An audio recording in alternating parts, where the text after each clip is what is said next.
Mi exnovia mandó a dormir a mi perro, así que destruí su vida. Mi nombre es Marcus, tengo 23 años, y esta es la historia de cómo perdí todo, y luego lo recuperé, aunque no de la forma que esperaba. Porque sí, mi exnovia mandó a dormir a mi perro.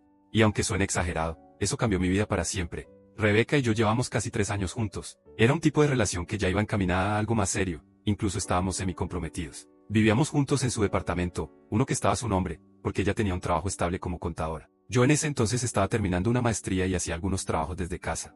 Así que la mayor parte del tiempo me encargaba del hogar. Y aunque ella decía que le encantaba eso, con el tiempo comencé a notar que algo se rompía entre nosotros. Las discusiones eran más frecuentes, los silencios más largos, y las caricias más frías. Hasta que un día, todo explotó. Descubrí que Rebeca me estaba engañando. No fue una sospecha, fue una verdad en mi cara. Mensajes, fotos, llamadas a medianoche. Y lo peor no fue eso, lo peor fue que cuando la confronté, ni siquiera lo negó. Dijo que yo ya no era suficiente, que estaba harta de mantenerme, que necesitaba a alguien más maduro. Esa misma noche me echó de la casa. No me dejó empacar tranquilo, ni hablar, ni llevarme todo. Solo agarré lo que pude y me fui a dormir al sillón del apartamento de un amigo.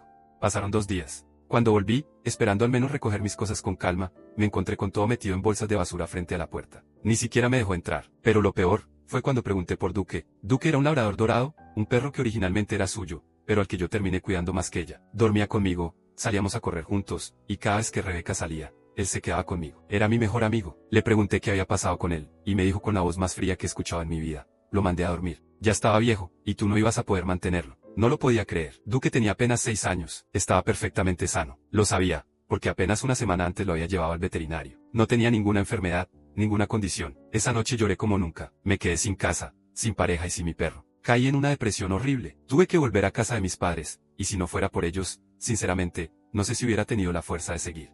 Pasó un mes, luego 2, a los 3 meses, decidí que ya era suficiente. Me inscribí en un programa de prácticas y comencé a trabajar en una escuela local, dando clases de apoyo a niños pequeños. Fue ahí donde empecé a recordar quién era. Los niños me ayudaron a sonreír de nuevo, me hacían sentir útil, vivo, pero cada vez que veía un perro por la calle, el vacío regresaba. Así que un día, con un poco de dinero ahorrado, decidí buscar justicia. No podía traer de vuelta a Duque, pero no iba a dejar que su muerte quedara impune. Fue entonces cuando conocí a Ere. Era un abogado especializado en derecho animal y casos de propiedad. Alto, seguro, con una voz firme y un modo de hablar que te hacía sentir que todo iba a salir bien. Le conté mi historia, y recuerdo que se quedó en silencio un momento antes de decirme, Marcus, lo que ella hizo no solo es cruel, es ilegal. Me explicó que, en la mayoría de los estados, mandar a dormir a un animal sano sin el consentimiento de su dueño o cuidador principal puede considerarse maltrato animal. Además, si el perro estaba legalmente bajo mi cuidado, aunque originalmente hubiera sido de ella, existían documentos que podían probar mi vínculo de tenencia, registros veterinarios, recibos de alimento, fotos, incluso el microchip del animal si estaba registrado con mi número. Derek me pidió todo lo que tuviera, facturas, mensajes, historiales médicos. Y,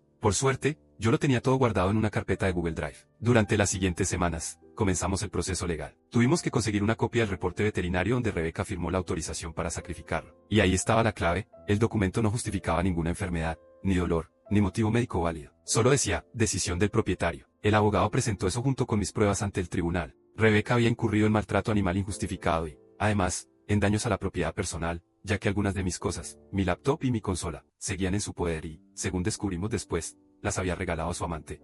Todo esto comenzó a convertirse en algo serio. Hubo audiencias, declaraciones, y cada paso del proceso era agotador. Pero Derek siempre estaba ahí. A veces me acompañaba a tomar un café después de las reuniones con el juez. Me hablaba no como un cliente, sino como alguien que realmente entendía lo que había perdido. Un día, mientras repasábamos documentos en su oficina, me dijo algo que nunca olvidaré. Marcus, hay cosas que el sistema no puede reparar, pero lo que estamos haciendo es una forma de decirle al mundo que tu dolor importa. Y por primera vez en mucho tiempo, sentí que sí, que Duque no había muerto en vano. El juicio final fue tenso. Rebeca trató de justificar sus actos diciendo que el perro era suyo, que Marcus no podía mantenerlo, que solo estaba haciendo lo correcto. Pero las pruebas la aplastaron. Los registros mostraban que yo pagué las últimas consultas veterinarias, que Duque estaba bajo mi cuidado, y que no existía justificación médica para sacrificarlo. El juez fue contundente. Rebeca fue encontrada culpable de maltrato animal, violación de propiedad ajena y fraude de documentos veterinarios. Fue multada, perdió su licencia profesional temporalmente y, poco después, la empresa donde trabajaba la despidió cuando se supo todo. Cuando el veredicto se dio, sentí una mezcla de alivio y tristeza. Había ganado, pero Duque seguía sin estar ahí. Después de la audiencia, Derek me invitó a caminar por el parque. Hablamos de todo y de nada, del caso, del trabajo, del futuro. Y cuando me preguntó qué iba a hacer ahora,